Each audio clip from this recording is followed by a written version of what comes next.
écoutez de quelle façon, évidemment, ça rappelle les années 80, pour ceux qui sont en âge de s'en souvenir, le moment incroyable où François Mitterrand, socialiste, qui avait des communistes dans son gouvernement, vous parliez de socialisme tout à l'heure, a pris très clairement le parti, en gros, de l'OTAN, le parti de l'Ouest, en disant il faut que les fusées américaines s'installent en Europe de l'Ouest, précisément pour parer. Écoutez-le, c'était en 83. Il paraît que cela surprend. Je suis moi aussi contre les euromissiles. Seulement, je constate des choses tout à fait simples. Dans le débat actuel, le pacifisme et tout ce qu'il recouvre, il est à l'ouest. Et les euromissiles, ils sont à l'est. Et je pense qu'il s'agit là d'un rapport inégal.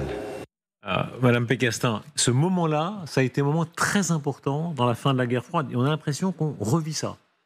Et le colonel a tout à fait raison, on n'est pas préparé. Je pense qu'on est tous d'accord. On n'a pas d'arsenal de défense si on est attaqué par des armes conventionnelles. On n'y a pas pensé.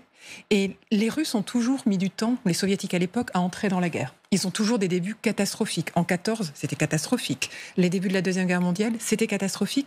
Et la machine de guerre russe, on va dire c'est un diesel, elle met du temps à repartir. Mais là, eux, ça fait 3 ans qu'ils sont en guerre. Ils ont énormément progressé. Ils ont rebâti des usines d'armement. Et ils ont pensé à justement tous ces axes de la dissuasion. Et ils ont pensé à la dissuasion conventionnelle. Là où nous, on est un peu restés endormis ou peut-être qu'on n'a pas suffisamment pris au sérieux. Non, mais vous savez que le terme de dissuasion conventionnelle est interdit dans les armées françaises. On n'a pas le droit de le prononcer. On va parler d'épaulement, de la dissuasion, elle est nucléaire, voilà, et que nucléaire. Il y a une foi dans la dissuasion, complètement. Une sorte de foi, d'acte de foi, en grande partie justifiée, mais enfin, tout n'est pas là. Mais qui a ses effets pervers. La dissuasion peut être conventionnelle aussi, et elle doit même commencer par ça. Ce qu'on redécouvre, c'est qu'elle peut être contournée par le bas, pas par le haut. C'est ce à quoi nous sommes confrontés. C'est cette idée, c'est très bien écrit par le colonel Goya, qu'elle puisse être contournée par le bas avec une frappe conventionnelle à laquelle nous ne sachions pas répondre, à moins soit, comme le disait Samantha, de capituler, ou alors tout de suite de franchir le seuil nucléaire et d'entraîner évidemment une situation qui serait de la destruction mutuellement assurée. Et s'il vous plaît, Michel Polaco, réaction là aussi sur ce qu'on vient d'entendre, qui est assez incroyable. Là, ceux qui nous entendent, qui découvrent qu'une partie de la France, alors il y a la dissuasion nucléaire, mais en termes de dissuasion conventionnelle, on n'est pas tout à fait armé. Pas du tout. 2 choses. La première, c'est que la phrase de François Mitterrand à Berlin a été majeure parce qu'elle a rattaché la France aux États-Unis après l'arrivée de la gauche au pouvoir avec des communistes dans son gouvernement. Ça a été un événement absolument majeur. La deuxième chose, c'est que la France, après Mitterrand, s'est totalement opposée à la création d'une défense anti-missiles balistiques. Les Français, pendant 20 ans, ont milité contre les systèmes anti-missiles balistiques. Et donc, les Américains ont fourni des systèmes patriotes à la Pologne. Quelques pays ont développé quelques armements, mais très réduits. Et la France a développé ce qui s'appelait l'Aster 15, l'Aster 30, qui portent maintenant d'autres noms et qui sont capables de tirer à des distances très faibles, même s'ils ont des capacités de vélocité et de manœuvrabilité importantes. Mais nous n'avons pas voulu, il n'y a qu'une dizaine d'années qu'on commence à changer d'avis, nous n'avons pas voulu développer de défense anti-missiles balistiques. Et n'oubliez pas qu'autrefois, il y avait même un traité ABM, qui était le traité anti-défense missiles balistiques, parce qu'on considérait que créer des défenses anti-missiles balistiques, c'était s'attaquer à la dissuasion. C'est ce qu'elle dit.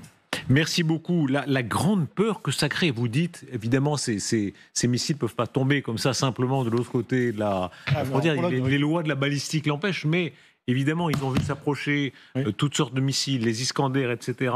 Le Financial Times, notamment, révèle l'ampleur de l'effort de guerre des Finlandais, des Polonais. Le ministre de la Défense d'Estonie qui dit « Il est beaucoup plus facile de détruire le nid que de tuer les oiseaux dans le ciel. En clair, si la guerre s'ouvre, ils veulent frapper très vite les Russes. » En l'occurrence, ce qu'il est en train de dire, c'est que c'est eux qui vont l'ouvrir, la guerre. Ils ne vont pas attendre qu'elle soit ouverte par l'ennemi. Ils ont été désignés et ils estiment que le fait d'être désignés, c'est un premier acte. Guerre préventive. Exactement. Et Dieu sait si on en a beaucoup parlé autour de ce plateau, de la guerre préventive, de son aspect extrêmement controversé au regard du droit international. Est-ce que vous les comprenez ? On est au stade, il faut mesurer la gravité de cet instant où certains Estoniens, par exemple, disent, dès l'instant qu'il y aurait une concentration de troupes russes à nos portes, on ne peut pas attendre. Mais il faut les comprendre, parce que de mémoire vivante chez les Estoniens, ils ont connu depuis l'occupation soviétique. Ils ont tous, vous parlez, par exemple, vous prenez la ministre de la Défense lituanienne, lettonne, par exemple. Toute sa famille est née en Sibérie. Vous prenez Kaja Kallas, qui était Premier ministre estonien. Son grand-père a été déporté. Exactement. Vous prenez n'importe quelle personnalité politique dans les Pays-Bas, ils ont une grande partie de leur famille qui a été purgée. Ça s'appelait les purges. Et d'ailleurs, il y a un roman magnifique estonien qui s'appelle La Purge, sur la façon dont cette histoire du XXe siècle a traumatisé les familles. Ils ne vont pas attendre que ça leur arrive une deuxième fois. Vous savez, quand Kaja Kallas décrit la liberté, la paix russe. La paix russe, c'est la déportation, et là, le mot dans le sens français de la déportation, c'est l'assassinat de notre langue, l'interdiction de parler notre langue, c'est l'emprisonnement, et c'est la colonisation. Ils ne vont pas revivre ça. Ils ne le revivront pas. Le risque de la guerre préventive, si effectivement il y a tout à coup une espèce d'escalade, parce que la Russie en joue, la propagande russe en joue, écoutez à la télévision russe comment on considère que du côté russe aussi, c'est évidemment de la propagande de part et d'autre, eh bien on pourrait entrer préventivement dans le conflit. Nous comprenons tout très bien. Nous voyons que les nazis se préparent à la guerre. Ils ne peuvent pas s'arrêter.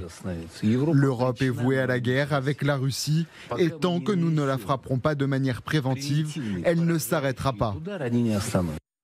Madame Pécastin, le danger que les Russes jouent cette carte-là, de la même façon qu'ils ont prétendu qu'ils étaient forcés, entre guillemets, d'attaquer l'Ukraine, de se dire on va être forcés d'attaquer les pays baltes. Oui, mais je voudrais revenir sur cette notion de guerre préventive en entreprise. Donc, j'interviens beaucoup. Enfin, je suis membre du conseil d'administration et je conseille beaucoup d'entreprises. On fait beaucoup d'exercices justement pour se préparer à différents risques. Et pendant un moment, on avait simulé aussi le risque de crue de la Seine. Et il faut voir que ce que l'on veut faire comprendre aux équipes en situation, c'est qu'il y a des options. Si vous ne les activez pas tout de suite, vous ne pourrez plus jamais les activer. Et c'est un peu cette histoire de nid. C'est-à-dire qu'il y a des actes décisifs qui doivent être faits immédiatement. Sinon, vous avez perdu la seconde opportunité et après, vous vous retrouvez potentiellement avec un missile qui va déclencher ces 6 ogives et vous ne pouvez plus rien faire. Et c'est ça ce que sont en train de dire les Finlandais. Et c'est vrai dans toutes les situations vraiment de crise où il faut se préparer le plus possible. Ça veut dire avoir une bonne idée des scénarios de défense et savoir lesquels doivent être activés immédiatement parce qu'ils ne sont plus possibles. C'est ce que nous avons fait, nous, les Français, en 1936. Nous avons atermoyé. C'est-à-dire que quand il y a une violation flagrante du traité de Versailles par l'Allemagne, qui était déjà nazie et qui a remilitarisé la Rhénanie, eh bien, nous ne sommes pas intervenus tout de suite. Et il y avait un observateur lucide à ce moment-là, c'était le pape Pie XI, qui a dit à l'ambassadeur de France, si la France était intervenue, elle aurait rendu un immense service à l'humanité, parce que je vois un avenir, avait dit le pape, très sombre. Évidemment, il avait parfaitement raison. Et dans ce monde en guerre, Trump et les États-Unis d'Amérique sont très conscients du rôle qu'ils ont et surtout de leur propre défense et de la défense qu'ils donnent aux Israéliens, ce qui fait qu'ils retirent en revanche de la défense aux Ukrainiens. Le Pentagone a suspendu les livraisons de certains missiles de défense aérienne et d'autres munitions de précision à l'Ukraine en raison de crainte que les stocks d'armes américains soient tombés trop bas. La décision a été prise après un examen des stocks de munitions qui a suscité des inquiétudes quant à la diminution du nombre des munitions d'artillerie, de missiles de défense aérienne, de munitions de précision, selon 3 personnes au courant du dossier. Tout à l'heure sur notre antenne, le général Yakovlev disait « ils ne font pas ça contre les Ukrainiens, c'est vraiment qu'ils sont en manque de munitions ». Ça paraît inouï. Les États-Unis d'Amérique qui n'auraient pas assez de munitions. Oui, non, mais c'est vrai, surtout sur des munitions critiques, comme des missiles antiaériens, les missiles patriotes, etc. C'est-à-dire que les Américains, même aussi riches qu'ils sont, aussi ont connu des faiblesses, des failles dans certains équipements critiques qu'on considérait comme n'étant plus forcément nécessaires à une époque où on multipliait les opérations. On va dire autrement, quand ils étaient engagés en Irak ou en Afghanistan, les missiles patriotes, ils n'avaient pas besoin. Donc ils ont investi dans beaucoup d'autres choses. Et maintenant, oui, on se retrouve, ils ont eux-mêmes des difficultés. En clair, ça veut dire qu'ils doivent donner tellement au Proche-Orient qu'ils ont moins donné pour ailleurs. Et en fait, surtout, ils disent on préfère Israël que l'Ukraine. Aussi brutalement que ça. Bah oui. Alors, c'est vrai qu'il y a environ, je crois, 20 000 missiles patriotes qui étaient prévus pour être envoyés en Ukraine et qui ont dû être détournés pour Israël, récemment. En revanche, les États-Unis ont des capacités de production certaines. Donc, le stock tel qu'il est aujourd'hui a diminué, c'est certain, puisqu'ils interviennent dans de nombreux terrains. Je pense qu'ils sont en mesure de le reconstituer. Il faut voir sous quel délai. Et la manière... la raison qu'ils invoquent fait que même si les Ukrainiens, et ils le font, disent « mais attendez, on est prêt à payer, vous voulez plus nous donner d'argent, ça sera un prêt, on vous remboursera », là, ils leur disent « ah mais non, parce que c'est pas qu'on veut pas vous en donner, c'est qu'on peut pas ». Et donc c'est un peu aussi une manière pour Donald Trump de dire « non, vous n'en aurez pas ». Et je le redis, le stock a baissé, ils ont des capacités de production certaines, qui en plus sont hors de portée des missiles russes. Il y a la guerre. Franchement, je déteste être en désaccord avec l'immense général Yakovlev. Mais là, moi, je suis premier à dire que cette administration, elle est très amateur, imprudente, etc. Mais essayer de me faire croire que le Pentagone, dont le budget est 1 000 milliards de dollars annuels, se retourne un mercredi après-midi et dit « ah ben zut, on n'a plus assez de patriotes, désolé les Ukrainiens ». Excusez-moi, mais c'est ça fait un peu l'épicier du coin. Et attendez, je termine.